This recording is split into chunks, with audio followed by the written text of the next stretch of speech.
सुबह के समय हम परमेश्वर के वचन को खोले मेरे साथ। दूसरा तीमुथियुस उसका 3रा अध्याय और उसका 2रा वचन। दूसरा तीमुथियुस की पत्री 3रा अध्याय और उसका 2रा वचन। क्योंकि मनुष्य स्वार्थी, लोभी, एक से पढ़ दो तो समझ में आ जाएगा। पर यह स्मरण रख कि अंतिम दिनों में कठिन समय आएंगे। पर ये स्मरण रख मतलब याद रख। आप अपने जीवन में इस बात को हमेशा याद रखना, एक समय और कैसा समय आने वाला है? कठिन समय आने वाला है।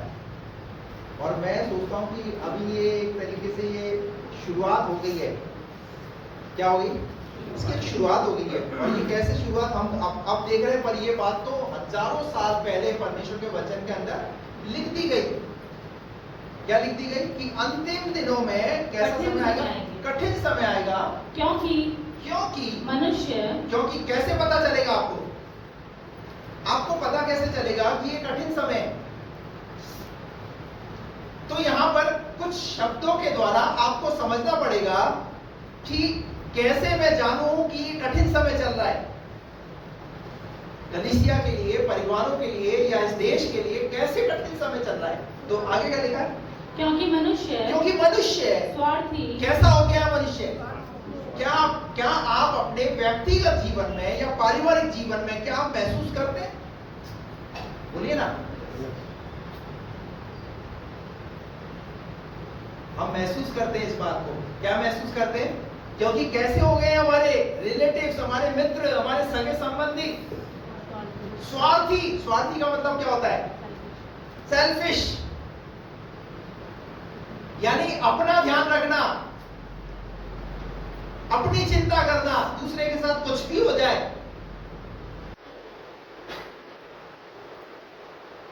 तो पहला नंबर क्या लिखा है यहां पर? क्योंकि मनुष्य स्वार्थी, अब स्वार्थी और लोभी, लालची। कैसे पता चलेगा आपको कि कठिन समय चल रहा है? आज क्या आ गया हमारे अंदर? ये ऑटोमेटिक ये चीजें क्या आ गई हैं? हमारे जीवन में घर कर गई हैं। लालच। लालच किस बात का? अपना सो है, पर जो दूसरा है ना, उस पर भी वो भी मुझे ये क्या है?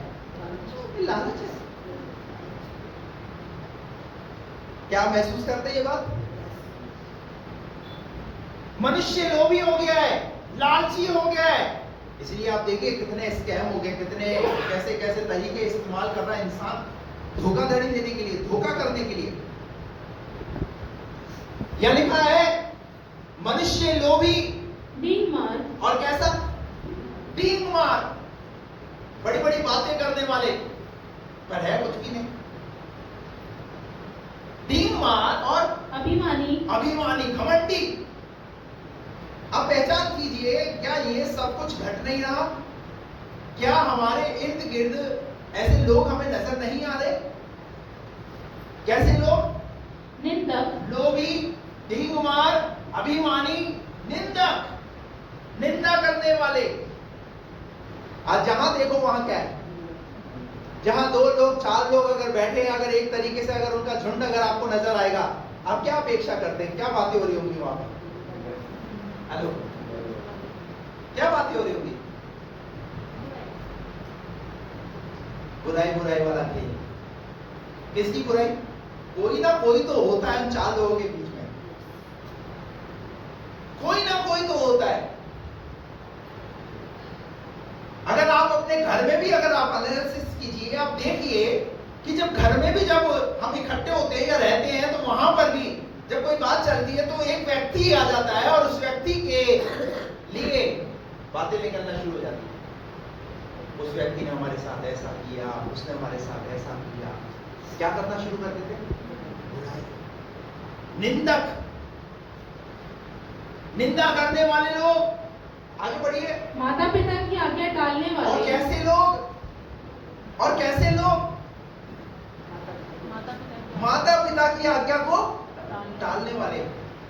क्या आज आपने अपने घरों में हम नहीं देखते कि आज बच्चे क्या करते हैं? आज अपने माता पिता की माँ बाप जैसा कहेंगे उसके विपरीत बच्चे वैसा ही चलेंगे। क्या आप मेरी बात से सहमत हैं? अगर आप बच्चे को बोलो पढ़ ले बेटा, तो पढ़ाई की जगह वो पढ़ाई नहीं करेगा, वो फोन चलाएगा। बोलो, आप कितना उसके पीछे पढ़ते रहो, पढ़ ले पढ़ ले पढ़ ले, पर वो चलाएगा ही फोन। और उसका दिल जो है ना, उसका दिल फोन चलाने से भरेगा नहीं, पर पढ़ाई से क्या है, मम्मी 10 मिनट बाद मेरा हाथ थकने लग गए। समझ रहे आप? अंतिम दिनों के अंदर कैसी कैसी कैटेगरी के लोग आपको देखने को मिलेंगे, जिसमें हमने देखा स्वार्थी, लोभी, ढींगमार, अभिमानी, निंदक, माता पिता की आज्ञा टालने वाले और बस। जहां मुझे लाना था वो ये है, आज हम इस पर बात करेंगे। कैसे लोग होंगे? कैसे लोग? कृतधन। इसका मतलब समझते हैं आप? है? वो व्यक्ति जो कभी उपकार को नहीं मानता। इसका अर्थ है वो व्यक्ति जो कभी उपकार को नहीं मानता, धन्यवादित नहीं रहता, ऐसा नहीं मानता। कैसे लोग? क्या हम ऐसे लोगों को हम अपने इर्द गिर्द नहीं देखते? धन। आज हम इस पर बात करेंगे। मेरे साथ निकाल करके पढ़िए व्यवस्था विवरण की पुस्तक, उसका 8वां अध्याय और उसका 11 पद से इसको हम पढ़ेंगे। 8 का 11 पढ़ेंगे और इसको हम समझते चले जाएंगे। इसलिए सावधान रहना। कहीं ऐसा ना हो कि अपने परमेश्वर यहोवा को भूलकर उसकी जो आज्ञा पहले से ही चिताया जा रहा है। प्रभु को पता है क्या करेंगे ये लोग। इनके व्यवहार से मुझे पता चलेगा कि ये कैसा व्यवहार करेंगे मेरे साथ। पहले से ही पता है, इसलिए पहले से ही चिताया जा रहा है व्यवस्था विवरण की पुस्तक के अंदर। और ये बात हो रही है इजरायलियों से। यहाँ लिखा है इसीलिए सावधान है, कहीं ऐसा ना हो कि अपने परमेश्वर यहोवा को भूलकर किसको भूलकर?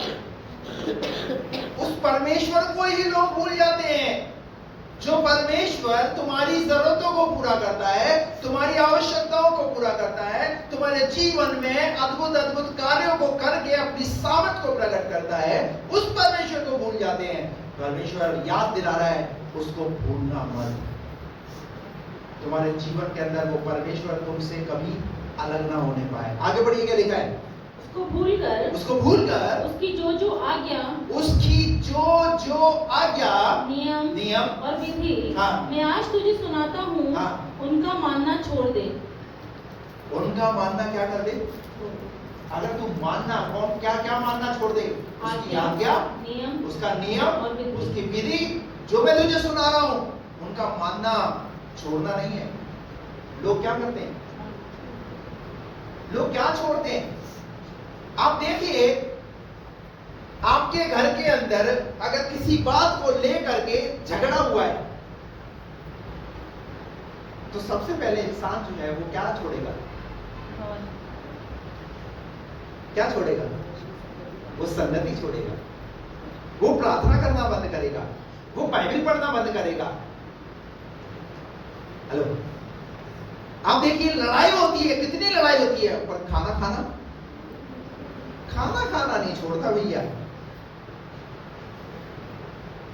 मैंने ऐसे लोग भी देखे जो खूब लड़ेंगे और फिर उसके बाद बोलेंगे लाके दे खूब, और वो खाएंगे भी खूब। चाहे कुछ भी हो जाए, खाना नहीं छूटना चाहिए।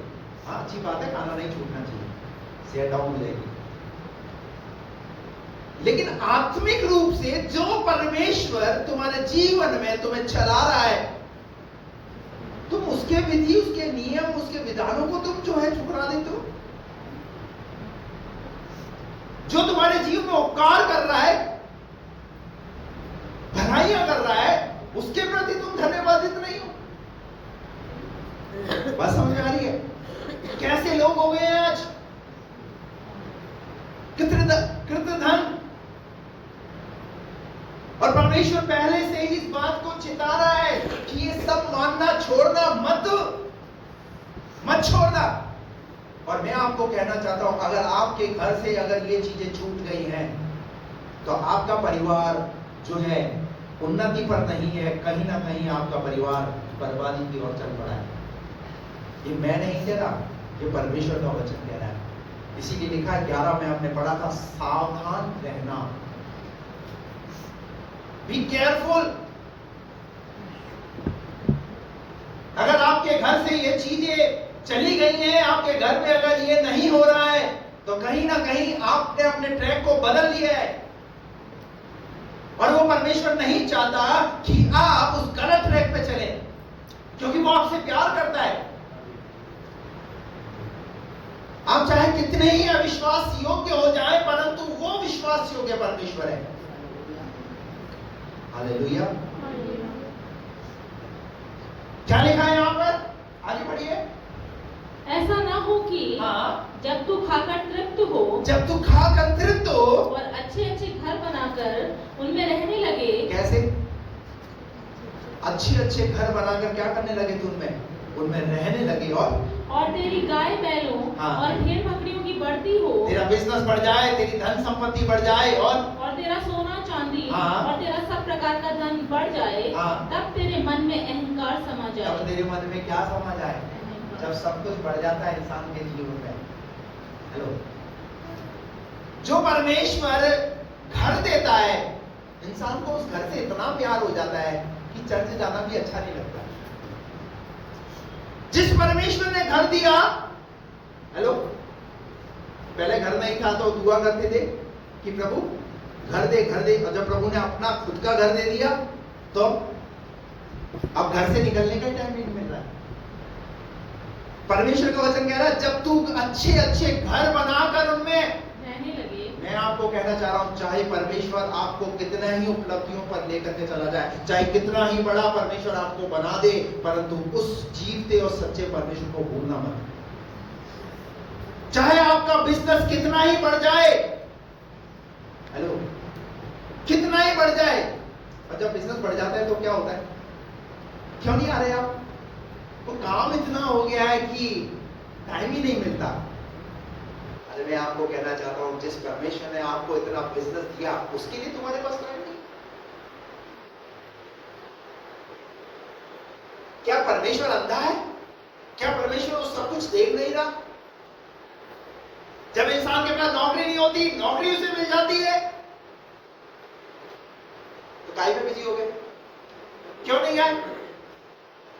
वो क्या करे, वो छुट्टी नहीं मिलती, नौकरी है ना, नौकरी का सवाल है। अब वो एक दिन मिलती है तो भी उसमें भी क्या करना पड़ता है? रिश्तेदारों को पास भी तो जाना पड़ता है। पादरी साहब, आप तो समझते हो, घर गृहस्थी वाले हो। हेलो, आज समझ आ रही है आपको? जो परमेश्वर तुम्हें घर दे रहा है, परिवार दे रहा है, बच्चे दे रहा है, कईयों की प्रॉब्लम क्या है? ये बच्चा नहीं आने देता चर्च। कौन नहीं आने दे रहा?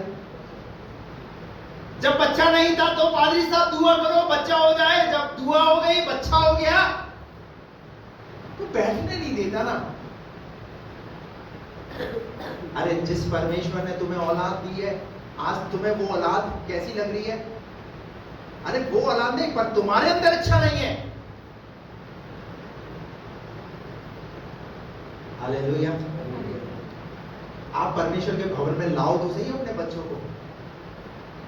हमने अपने बच्चों को जब से पैदा हुए, कभी हमने अपने बच्चों को जो है मिस नहीं करने दिया संडे चर्च। छोटे थे, परेशान, हमें भी पता है, छोटा बच्चा है, रोता है,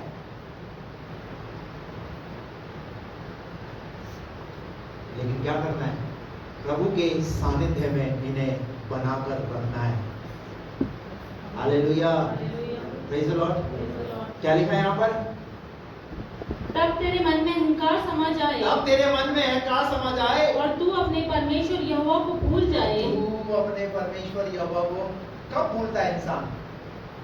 जब सब कुछ अच्छा हो जाता है ना, सेटल हो जाती है लाइफ, सेटल हो जाता है जीवन, तब सब कुछ अच्छा होता है, तब किसको भूल जाते हैं?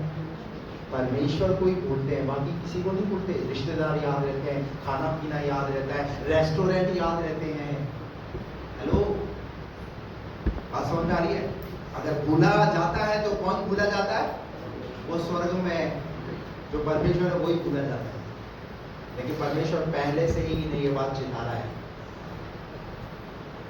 कृतघ्न मत बनिए, अपने जीवन में उस परमेश्वर के प्रति वफादार और धन्यवादित बने रहिए, जिस परमेश्वर ने तुम्हें शुरू से अभी तक चलाया, वो आगे भी चलाता रहेगा। हालेलुया।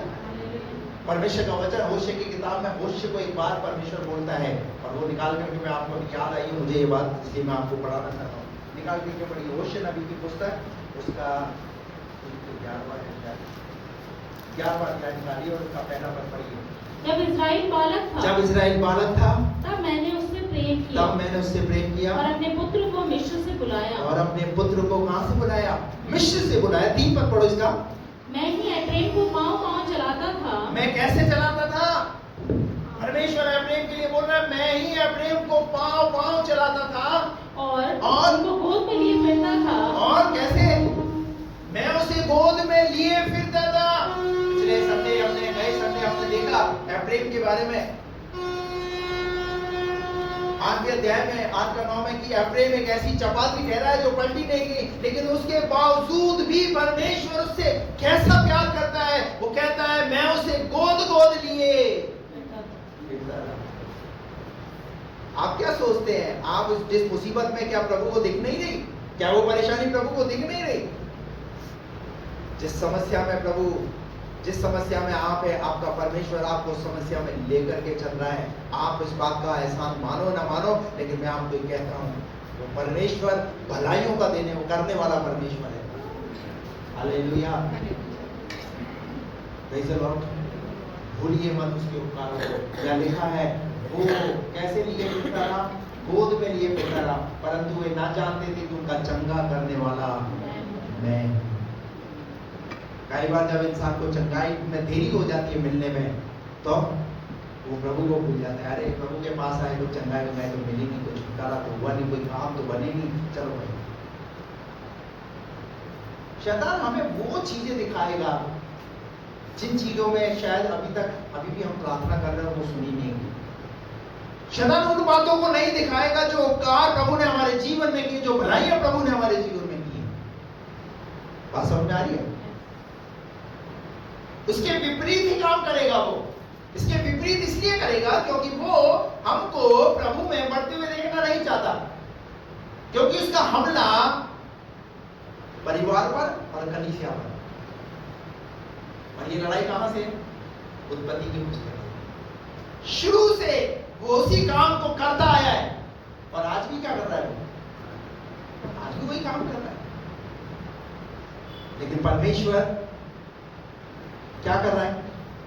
परमेश्वर अपने लोगों को पहले से ही इस बात के लिए चला है। निकाल करके पढ़िए निर्गमन की पुस्तक, उसका 16वां अध्याय और उसका 2 और 3 वचन, 2 और 3 पढ़िए। जंगल में इस्राएलियों की सारी मंडली मूसा और हारून के विरुद्ध बकबक करने लगी।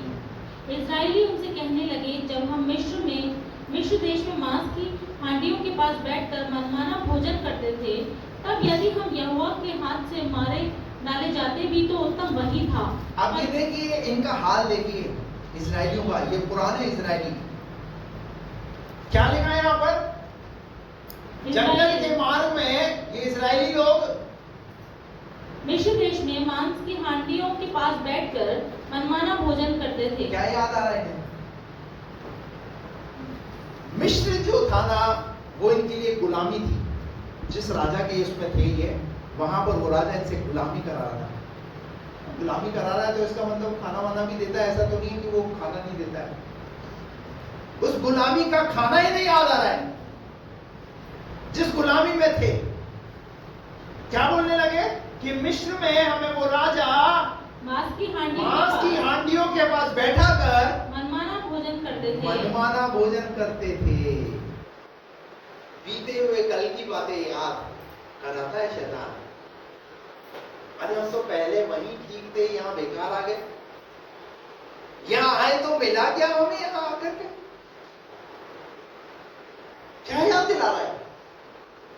लेकिन खुदा जो उपकार कर रहा है, अभी आगे बढ़ेंगे हम यहाँ पर, अभी हम देखेंगे कि वो परमेश्वर ने जो उपकार इनके जीवन में किए उनको ये भूल गए। पर सुनिए आगे क्या लिखा है। तब यदि हम यहोवा के हाथ से मार डाले जाते भी तो उत्तम वही था। लो साहब, वहीं परमेश्वर हमें मिस्र में ही अगर हमें मार देता तो वही अच्छा था, आज हमें ये दिन देखना नहीं पड़ता। आगे बढ़िए। पर तुम हमको इस जंगल में इसलिए निकाल ले आए हो कि इस सारे समाज को भूखे मार डालो। अब पादरी साहब कौन है? पास्टर का नाम क्या है? मूसा। अब आड़ा धड़ा पास्टर पे पड़ा। अब प्रभु तो बच निकला।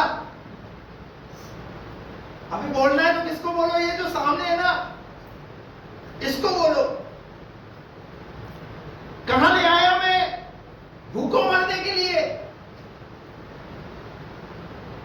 Hallelujah, praise the Lord.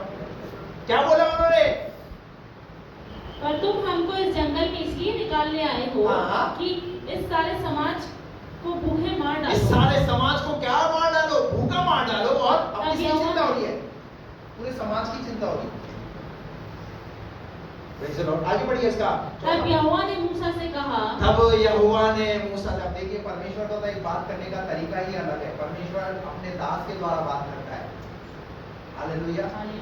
अभी मैं आपको कहना चाहता हूं, आपके जीवन में चाहे कितनी समस्याएं और आप अपनी समस्याओं को प्रभु के सामने रखते हैं, ध्यान से सुनना, जब अपनी समस्या को आप प्रभु के सामने रखते हैं या प्रभु के सामने आप प्रार्थना में बोलते हैं, तो आपने पहुंचा दी अपनी समस्या प्रभु को।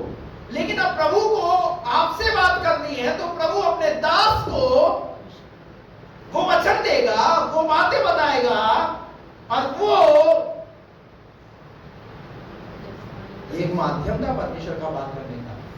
बात समझ आ रही है? तो पास्टर आपको अगर परमेश्वर का वचन सिखा रहा है, परमेश्वर का वचन बता रहा है, तो परमेश्वर की मर्जी को बता रहा है। क्यों बता रहा है? क्योंकि बीते 2 दिन पहले या 10 दिन पहले या कुछ दिनों पहले आपने उस मुसीबत के लिए, उस समस्या के लिए प्रभु से प्रार्थना किया, तो समस्या का समाधान आपको बताया जा रहा है। तभी तो आपको संडे को बुलाया जाता है। बात समझ में आई आपको? मूसा से परमेश्वर बोल रहा है, यहोवा ने मूसा से कहा। डायरेक्ट क्या यहोवा इजराइली से बात नहीं कर सकता? लेकिन यहोवा ने मूसा से कहा, देखो मैं तुम लोगों के लिए आकाश से भोजन वस्तु बरसाऊंगा। कहां से? क्या आप बिलीव कर सकते हैं इस बात पर? परमेश्वर इजरायलियों को भोजन कहां से देगा? लेकिन उनको कौन सी चीज सता रही है? उनको मिस्र की यादें सता रही है, मिस्र की बातें उन्हें सता रही है। आज बहुतों के आध्यात्मिक जीवन में अगर वो बढ़ नहीं पा रहे हैं तो रुकावट क्या चीज बनी है पता है? उनकी पुरानी बातें, पुरानी चीजें। उन बातों को याद कर रहे हो आप, खुदा के उपकारों को भूल गए, जो खुदा तुम्हें मिस्र से निकाल कर लेकर आया, गुलामी से निकाल कर लेकर आया,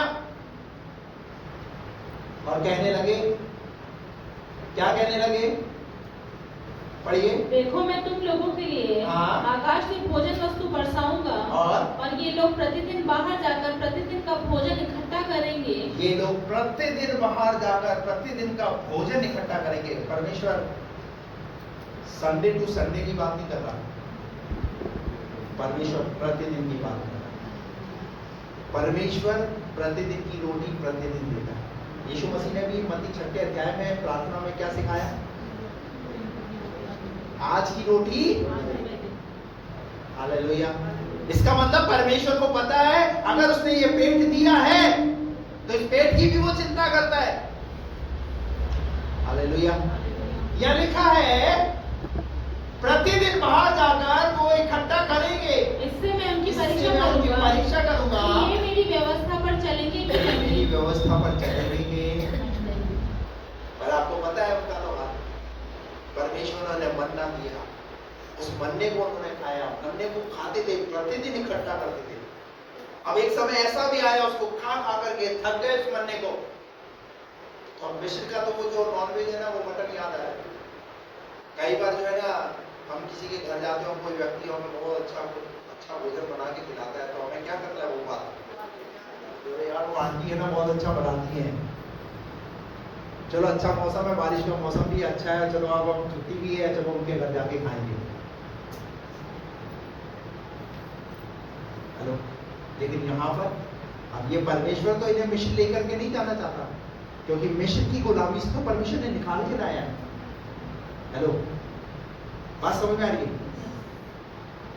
अरे आज तुम्हारा परमेश्वर तुमसे क्या चाह रहा है उस पर विचार करो, कल की बात पर मत विचार करो, कल कैसी स्थिति में तुम थे ये तुम्हारा परमेश्वर जानता है, क्योंकि वहां लिखा हुआ है ये लोग बोझ के मारे। हेलो, काय के मारे? निर्गमन की पुस्तक उसके दूसरे अध्याय में अगर आप पढ़ते हैं तो वहां लिखा हुआ है ये लोग क्या कर रहे थे। निर्गमन की पुस्तक उसका दूसरा अध्याय और उसका पढ़िए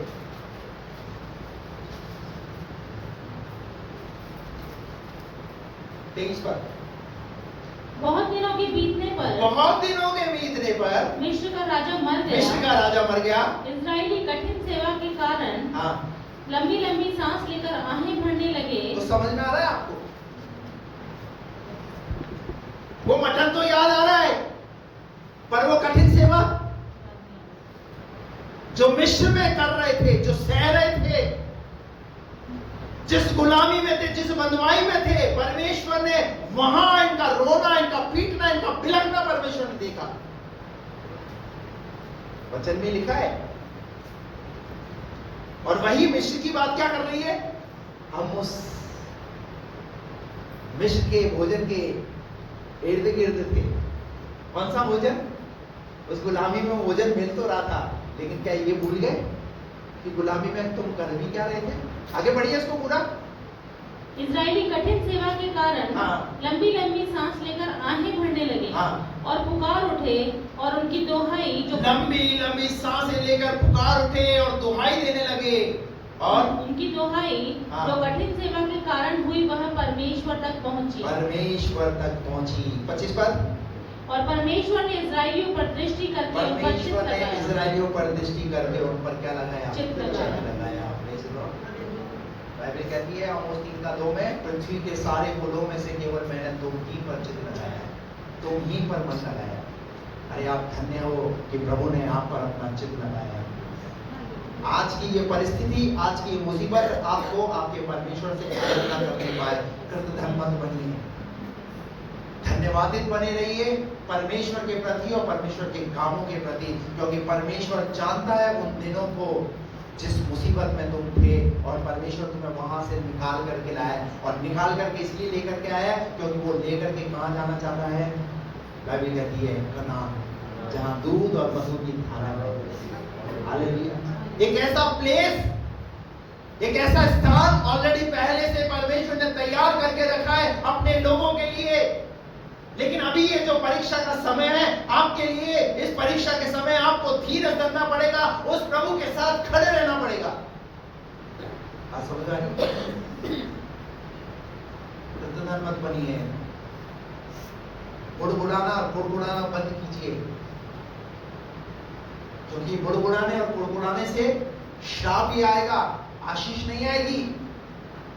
आज हमारे घरों में आराधना की जगह बुड़बुड़ाना और कुड़कुड़ाना हो रहा है। छोटी छोटी बातों पे कुड़कुड़ाना हो रहा है, एक दूसरे पे कुड़कुड़ा रहे, एक दूसरे पे कुड़कुड़ा रहे। आज घर का माहौल कैसा हो गया है, आज परिवारों के माहौल कैसे हो चुके हैं। सुबह उठो तो से तब से कुड़कुड़ाना शुरू, कभी किसी चीज के लिए, कभी किसी चीज के लिए, और कुछ नहीं तो अपने आप को कोसना शुरू कर देते हैं, अपने लिए ही कुछ कुछ बोलना शुरू कर देते हैं। भाई क्यों ना ऐसा सब कुछ?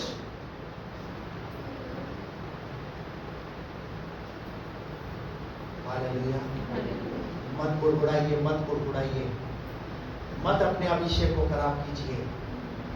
हालेलुया। यहाँ लिखा है कि परमेश्वर ने उन पर क्या लगाया? उन पर चित्र लगाया। परमेश्वर ने उनके कुड़कुड़ाने को, उनको कुड़कुड़ाने को देखा और फिर उस अनुसार परमेश्वर ने उनके जीवन में काम किया। देखिए आप परमेश्वर की भलाई तो देखिए, इतना कुड़कुड़ाना, उसके बाद भी परमेश्वर क्या कर रहा है? उन्हें फिर भी संभाला। अपने जीवन से इस स्वभाव को दूर कीजिए। हर दिन अपने स्वभाव पर काम कीजिए, हर दिन अपने स्वभाव पर काम कीजिए। थोड़ा अपने मन को शांत रखिए, व्याकुलता में ज्यादा मत रखिए। अपने आप में थोड़ा सा मनन कीजिए, परमेश्वर की बातों पर चिंतन कीजिए, सोच विचार कीजिए। जब परमेश्वर के वचन को पढ़ते हैं, कहिए प्रभु तेरे वचन के द्वारा मुझसे बात कर, तेरे वचन के द्वारा मुझे शांति दे। क्या प्रभु यीशु मसीह ने नहीं कहा? जब यीशु मसीह इस दुनिया से चले गए, स्वर्गारोहण हुआ, उससे पहले यीशु मसीह ने अपने जो चेलों के साथ आए और आकर के उनके बीच में जब देखा, वो डर के मारे छिपे हुए थे। डर उनके जीवन में आ गया, और जब डर उनके जीवन में आ गया तो प्रभु यीशु मसीह उनके बीच में आकर के एक शब्द प्रभु यीशु मसीह ने उनसे बोला, डरो मत, तुम्हें शांति मिलेगी, क्योंकि आपका प्रभु आपको शांति देने वाला है। इस संसार में तो डर का माहौल है, इस संसार में तो आपको डरा करके रखा हुआ है, ऐसे वातावरण ने आपको डरा के रखा हुआ है, शायद आपकी परिस्थितियों ने आपको डरा करके रखा हुआ है।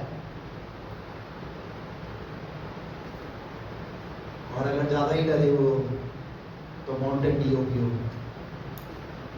क्योंकि लिखा है डर के आगे ही, हेलो, मैं माउंटेन ड्यू को ऐड नहीं कर रहा हूं, लेकिन मैं आपको, वो तो एक इंसानी द्वारा बनाया गया एक प्रोडक्ट है, लेकिन फिर भी उसके बाद वो क्या बोलता है? इसके बाद क्या बोलता है वो? इसको पियो डर के आगे, लेकिन खुदा का वचन, हालेलुया। आपको एक छोटा सा उदाहरण मैं आपको देता हूं।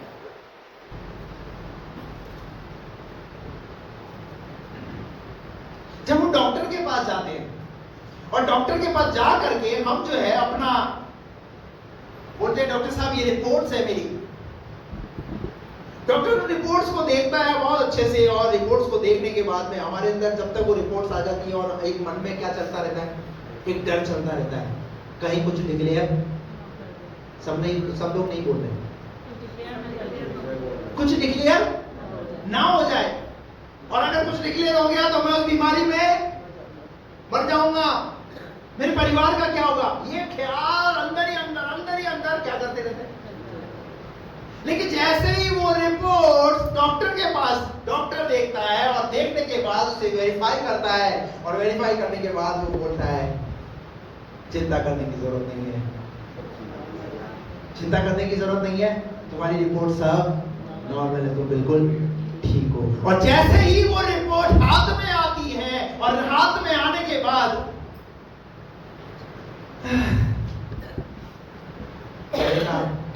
चेहरे का एक्सप्रेशन कैसा रहता है?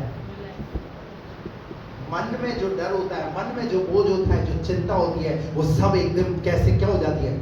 वो सब गायब हो जाती है, सब निकल जाती है। और घर आकर इन्हें परिवार के सब लोगों को बोलते हैं, अरे डॉक्टर ने डिक्लेयर कर दिया कोई भी बीमारी, सब लोग ऐसे करो, कोई भी बीमारी बात समझ में आई? लेकिन मैं आपको कहना चाहता हूं, एक दुनियावी डॉक्टर ने जब उसने रिपोर्ट देखी और उस रिपोर्ट कागज की उस रिपोर्ट को देख करके उसने डिक्लेयर किया कि आप में कोई बीमारी नहीं है, लेकिन आज से 2000 साल पहले उस प्रभु यीशु मसीह ने आपके और मेरे लिए उस बीमारी के लिए कोड़े खाए, और लिखित में उसने वचन में कह दिया कि मेरे मां खाने के द्वारा तुम चंगे हो गए। उसकी बात पर विश्वास नहीं है। हेलो, किसकी बात पर? वो राजाओं का राजा, प्रभुओं का प्रभु, सच्चा जीवता परमेश्वर, उसकी बात पर विश्वास नहीं है जिसने लिखित में अपने वचन में ये कहा है। हमें तो विश्वास डॉक्टर की बातों पर है, हेलो, अरे हर दिन अपने जीवन के अंदर आपको यह आनंदित महसूस करना चाहिए कि मेरा परमेश्वर चंगा करने वाला परमेश्वर है। हालेलुया। कितने लोगों को बात समझ में आ रही? बोलो हालेलुया, हालेलुया। फिर तो धर्ममत बनिए, परमेश्वर के उन उपकारों के प्रति धन्यवादित बनिए, धन्यवाद दीजिए, उस परमेश्वर का एहसान मानिए। वो तुम्हें कहां से निकाल करके लेकर के आया, कैसी परिस्थिति में तुम थे, तुम्हारे लिए परमेश्वर ने तुम्हारे लिए प्रबंध किए। हालेलुया। एक बार की बात है, यीशु मसीह जब सावली गांव से जा रहे थे तो रास्ते में कौन मिले? 10 कोढ़ी मिले। कितने कोढ़ी? 10 कोढ़ी। और जब 10 कोढ़ी मिले तो यीशु मसीह ने के पास आए और यीशु मसीह ने उन्हें एक बात बोली कि जाओ और जाते जाते तुम क्या हो जाओगे? चंगे हो जाओगे। और वहां लिखा हुआ है कितने लोग चंगे हुए? 9 लोग चंगे हुए, एक चंगा नहीं हुआ है। कितने लोगों ने सुना? 10 ने सुना। 10 के कानों में ये बात आई, प्रभु का वचन उनके कानों में गया। प्रभु के मात्र बोलने द्वारा ही काम होता है। हेलो, एक सूबेदार अपने सेवक के लिए बोलता है, प्रभु मेरा सेवक घर में बीमार है, बीमारी की अवस्था में। तो प्रभु यीशु मसीह ने क्या बोला? मैं आकर उसे, लेकिन आप देखिए जो कभी चर्च नहीं गया, सिर्फ सुना और सुनने के द्वारा उसका विश्वास देखिए उसने क्या बोला? प्रभु आपको घर आने की जरूरत, घर आने की जरूरत, आप तो यहीं से बोल दो मेरा सेवक चंगा हो जाएगा। हालेलुया। उसका विश्वास देखिए। ये 10 के 10 कोढ़ी जाते जाते, अब कोढ़ी व्यक्ति कैसा होता है? देखा आपने कोढ़ी व्यक्ति?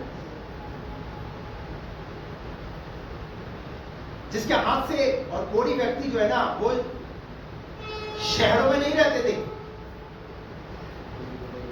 शहर से बाहर रहते थे। लेकिन जब यीशु मसीह के से मुलाकात हो जाती ना, तो ये यीशु मसीह जो है जीवन में ऐसा काम करता है ना कि जो बाहर है उनको अंदर ले आता है। जो लंगड़ा व्यक्ति मंदिर के बाहर बैठा हुआ था, 3 अध्याय मृत्यु काम के 3 अध्याय में, वो कहाँ था? उसने अंदर का दर्शन नहीं किया, परंतु जब पैर उसे मिल गए तो वो अंदर का भी दर्शन उसे किया। हालेलुया। बस हो गया। ये 10 लोगों ने चंगाई पाई और 10 में से जब वो एक ने विचार किया, और वो क्या विचार किया?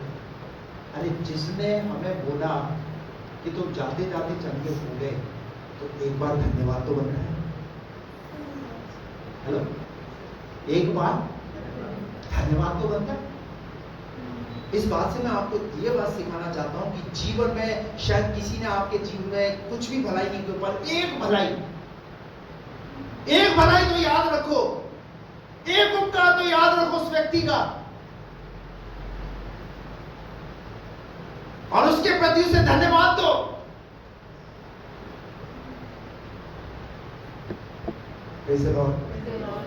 और लिखा है वो एक व्यक्ति लौट कर आया। होना क्या चाहिए था?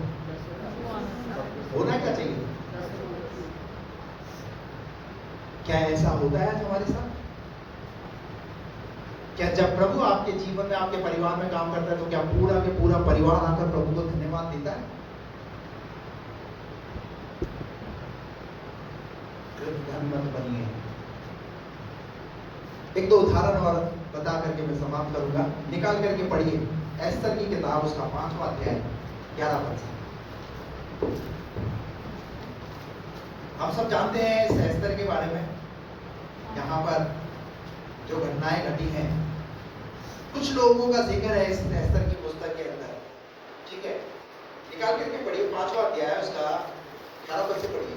तब हामान ने उनसे अपने धन का वैभव और अपने बाल बच्चों की बढ़ती, और राजा ने उसको कैसे कैसे बढ़ाया। राजा ने किसको बढ़ाया? राजा ने हामान ने उनसे हाँ, अपने धन का वैभव, ये हामान के बारे में बात हो रही है। हामान कौन है?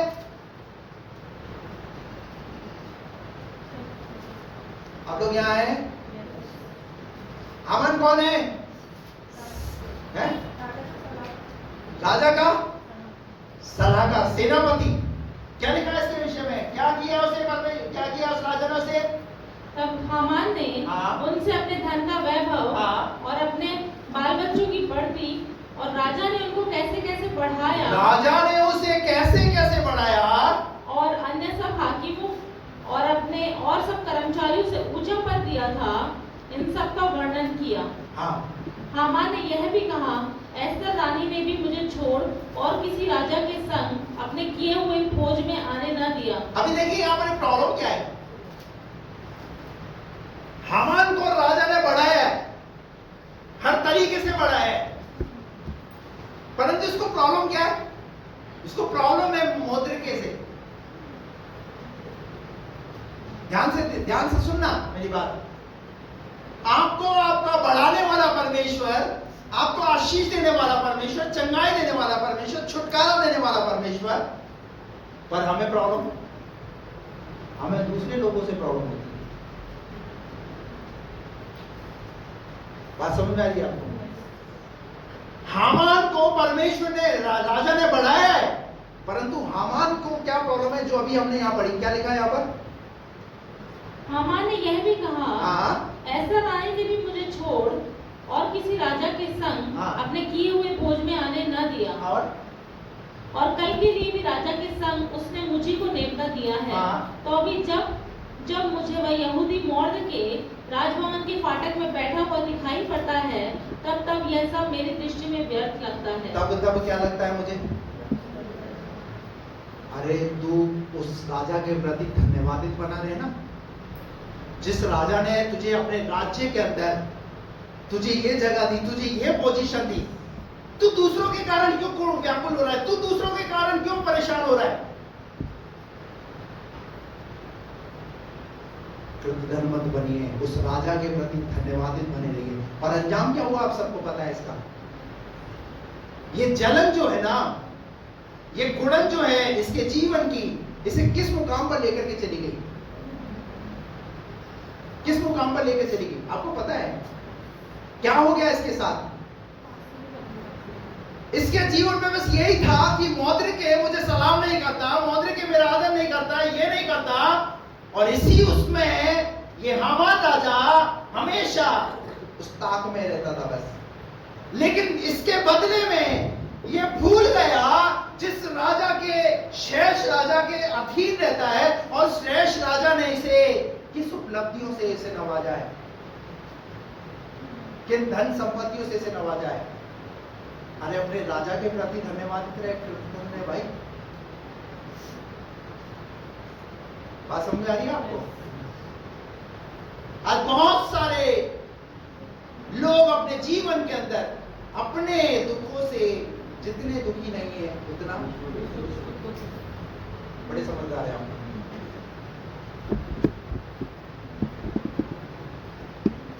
कृतज्ञ मत बनिए।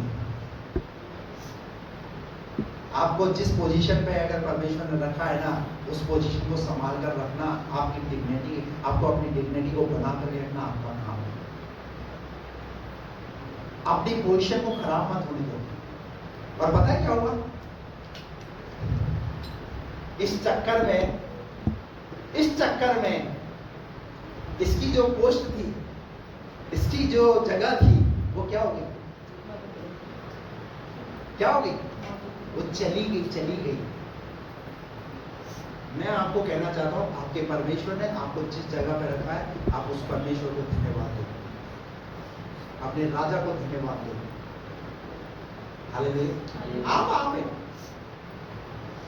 परमेश्वर ने हर एक इंसान को एक अलग तरीके से बनाया है। क्या हम सबके चेहरे एक समान है?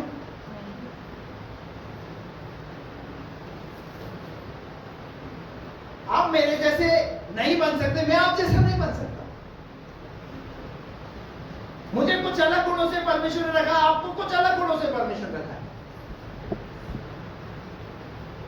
Praise the Lord। कृतघ्न मत बनिए। निकाल करके पढ़िए पहला शामिल 25वां अध्याय 4 पद से।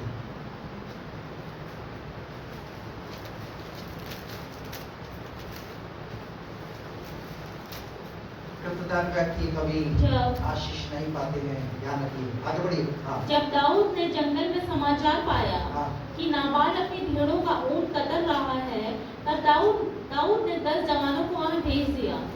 और दाऊद ने उन जवानों से कहा, करमेल में नाबाल के पास जाकर मेरी ओर से उसका कुशल क्षेम पूछो और उससे यूं कहो, तू चिरंजीव रहे, तेरा कल्याण हो और तेरा घराना कल्याण से रहे और जो कुछ तेरा है वह कल्याण से रहे।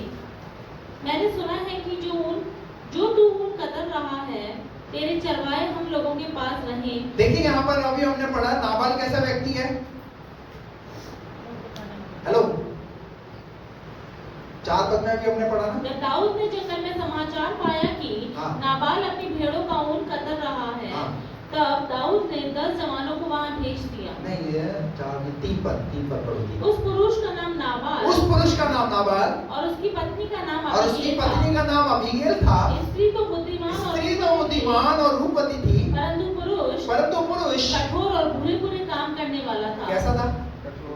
कठोर और बुरे काम करने वाला वह व्यक्ति, काले वंशी था। और वो काले वंशी था। तब दाऊद ने हाँ। जंगल में समाचार पाया कि नाबाल अपनी भेड़ों का ऊन कतर रहा है, तब दाऊद ने 10 जवानों को वहां भेज दिया। दाऊद ने क्या किया?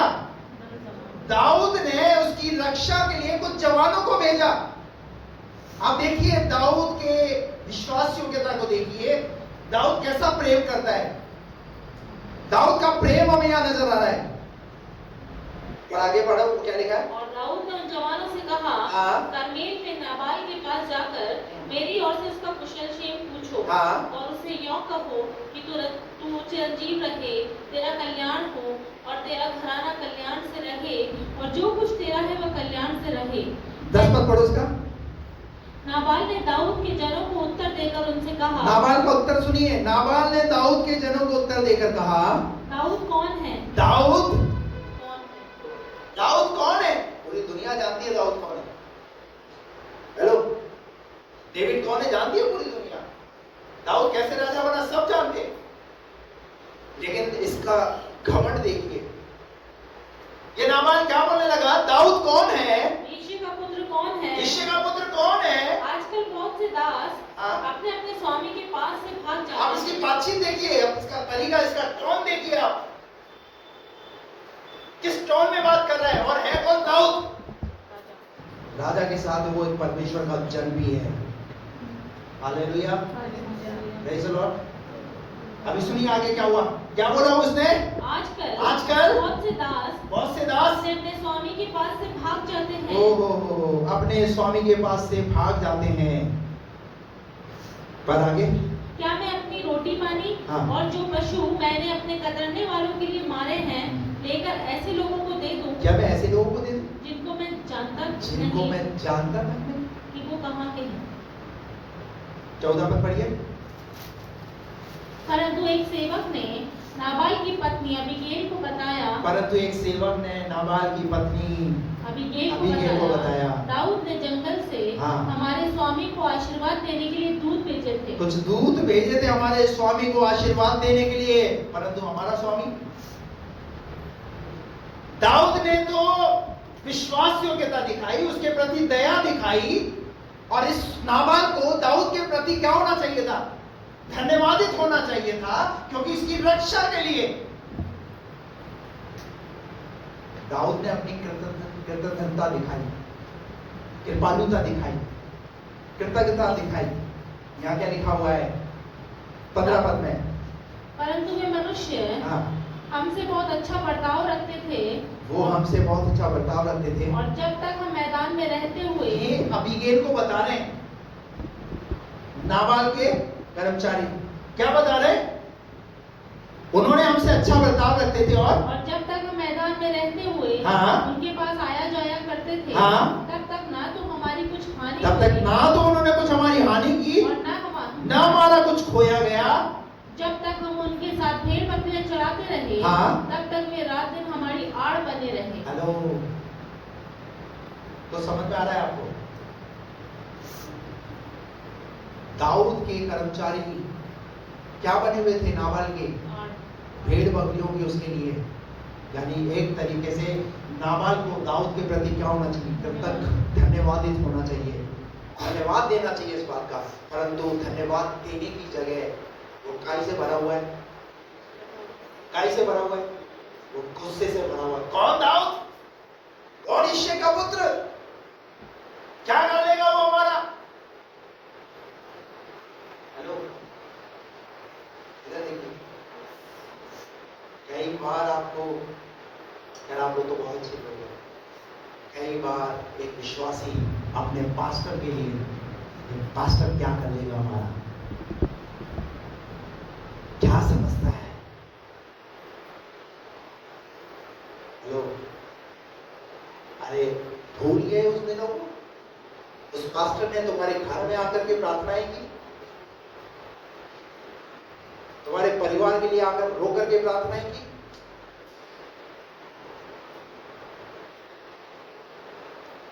तुम्हारे साथ उन मुसीबतों में वो खड़ा रहा।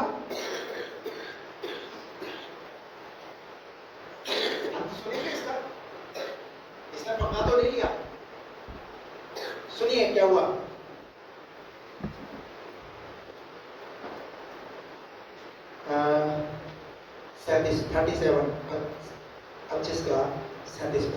सवेरे जब नाबाल, मैं पूरा पढ़ा नहीं रहा हूँ, आप इसको घर जाकर के आप पढ़ लीजिएगा ताकि आपको समझ में आ जाएगा। हाँ, सवेरे जब नाबाल का नशा उतर सवेरे जब नाबाल का नशा उतरा। ये भी देखिए, ये भी इसकी, ये पता है, ये इसकी पत्नी की बुद्धिमानी की वजह से नाबाल बचा रहा। अब लिखा है जब सवेरे नशा उतरा नाबाल का, तब उसकी पत्नी ने उसे सारा हाल कहकर सुना दिया। और तब उसके मन का हियाव जाता रहा, और वह पत्थर सा सुन हो गया। और 10 दिन के पश्चात, और कितने दिन? 10 दिन के पश्चात यहोवा ने किसने मारा? नाबाल को किसने मारा? यह लिखा है 10 दिन के पश्चात यहोवा ने नाबाल को ऐसा मारा कि वह मर गया। पंगा किससे लिया था? हेलो, किससे पंगा लिया? जो ऑलरेडी मदद करने के लिए आया। अरे तुम उसकी मदद को तो भूल गए, और बल्कि उसके खिलाफ हो गए, उसके विद्रोह में आ गए। अनजान कृतज्ञ व्यक्ति आशीष नहीं पाता है, परंतु दंड को अपने ऊपर आमंत्रित करता है।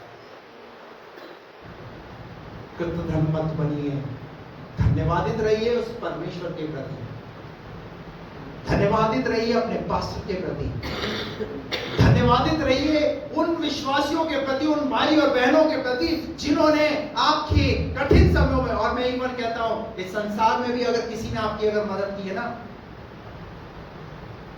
इतनी भी, उसके प्रति भी धन्यवादित रहना, क्योंकि वो परमेश्वर, न्यायी परमेश्वर, वो सब कुछ देखता है।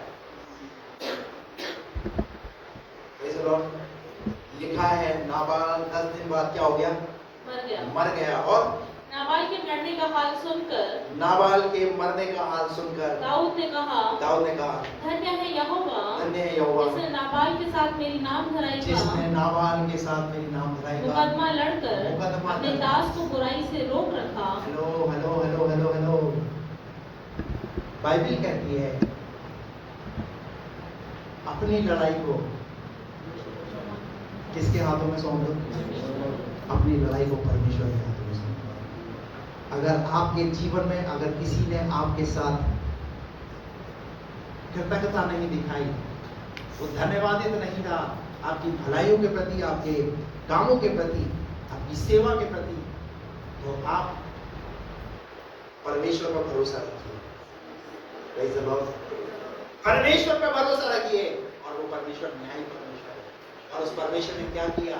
उस परमेश्वर ने यहाँ पर एक रिजल्ट दिखाया, और दाऊद ने जब ये सब कुछ, जैसे ही दाऊद को ये बात पता चली तो लिखा है दाऊद ने क्या किया, दाऊद ने एक प्रार्थना की। और क्या प्रार्थना है वो? धन्य है यहोवा धन्य है यहोवा जिसने नाबाल के साथ जिसने नाबाल के मेरे साथ नाम धराएगा मेरी मुकद्दमा। नाम धराएगा। क्योंकि पता है क्यों? अभी पता है, अभी हमने इसी 25वें अध्याय में मैंने आपको पढ़ाया नहीं, पर मैं आपको बता दूं, जैसे ही नाबाल की बात दाऊद को पता चली कि दाऊद, नाबाल ने दाऊद के लिए बोला, कौन दाऊद, कौन यिशै का पुत्र, उसकी भलाई को याद ही किया। और उसके कर्मचारियों ने, दाऊद के कर्मचारियों ने जब ये बात दाऊद को बता दी, किसको बता दी? दाऊद को बता दी कि नाबाल तेरे विषय में ऐसा ऐसा बोल रहा है। अब दाऊद तो राजा है, अब राजा को जैसी ये बात पता चली उसको एकदम क्या आया, वहां लिखा है राजा को गुस्सा आया, क्रोध आया।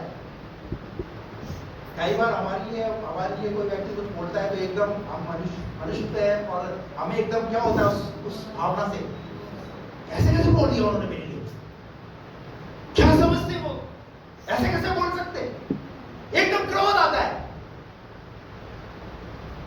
लेकिन वहां पर एक बुद्धिमानी की वजह से दाऊद का क्रोध क्या हो गया? ऐसे करो सब लोग, क्या करना है? बाइबल कहती है अवसर को बहुमूल्य में समझो। लेकिन हम क्या, पी का भी ठोक बजा दो बस। हालेलुया। और दाऊद इसीलिए उस प्रार्थना को यहाँ पर कर रहा है, परमेश्वर ने मेरी नाम धराई को क्या किया? दूर किया। नहीं तो वो अपराध किससे होता? वो अपराध दाऊद से होता। दाऊद नाबाल का क्या कर देता? दाऊद नाबाल को मार देता, लेकिन उसने इस लड़ाई को किसके हाथ में सौंप दिया? Praise the Lord. जब आप परमेश्वर के प्रति कृतज्ञ रहेंगे, कोई व्यक्ति रहे ना रहे, खुदा आपके जीवन में काम करेगा। नाबाल कृतज्ञ धन्यवादित नहीं रहा, तो नाबाल का वंश भी आपने देखा। दो कैरेक्टर आपके सामने है। कैसा वाला कैरेक्टर हमने अपने जीवन में हम लागू करना चाहते हैं? Praise the Lord. आखिरी बात, पहला शब्द 26:14। और दाऊद ने उन लोगों को और नेर के पुत्र अब्नेर को पुकार के कहा, हे अब्नेर, क्या तू नहीं सुनता? अब्नेर ने उत्तर देकर कहा, तू कौन है जो राजा को पुकारता है? दाऊद ने अब्नेर से कहा, क्या तू पुरुष नहीं है? इस्राएल में तेरे तुल्य कौन है? तूने अपने स्वामी राजा की चौकसी क्यों नहीं की? एक जन तो तेरे स्वामी राजा को नष्ट करने घुसा था। जो काम तूने किया है वह अच्छा नहीं। यहोवा के जीवन की शपथ, तुम लोग मारे जाने के योग्य हो। अभी सुनिए, यहाँ पर दाऊद ने राजा शाऊल को क्या किया? उसको बचाया और हमेशा उसे बचाता रहा वो। लेकिन शाऊल जो है वो कृतधर्म व्यक्ति रहा।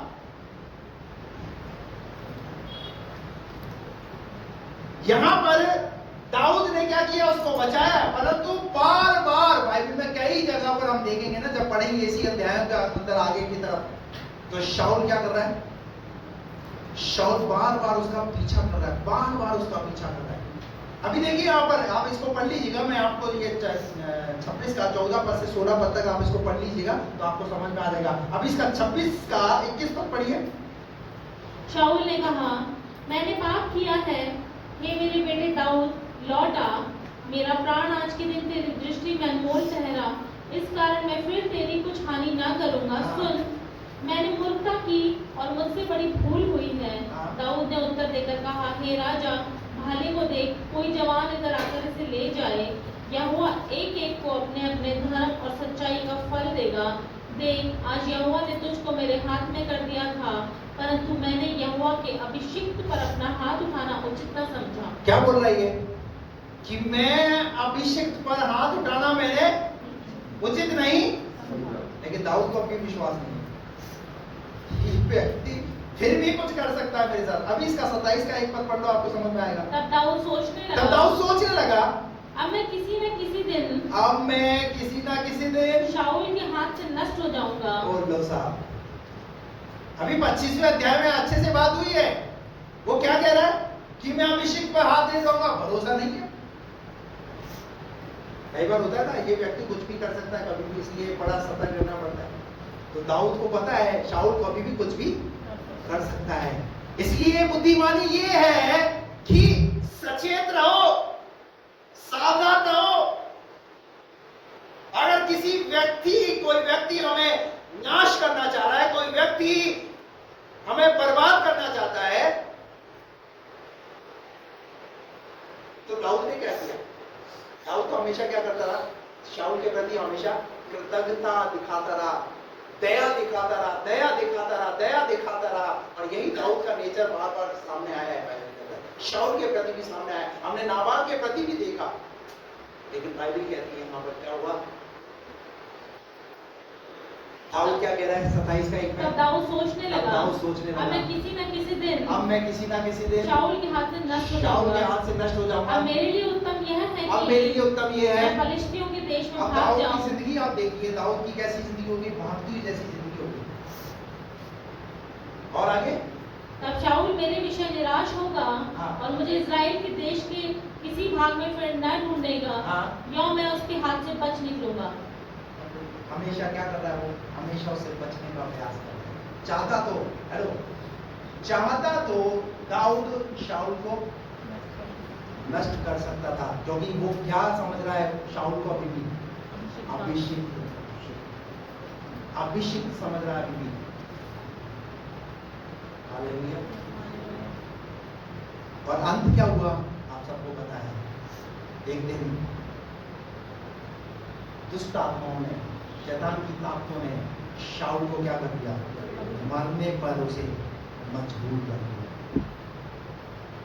कौन मरा? दाऊद मरा, शाऊल मरा? बल्कि इस बात से परेशान होकर दाऊद को खुद को मर जाना चाहिए। बोले कि यार तो परेशान हो गया ऐसी भागती जैसी जिंदगी से, मर जाओ अच्छा है, पीछा छूटे, एक बार पीछा छूटे।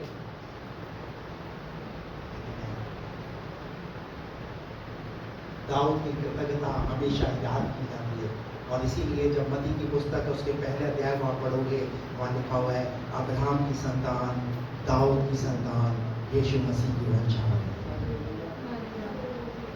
जिसका जीवन प्रभु को भाया है।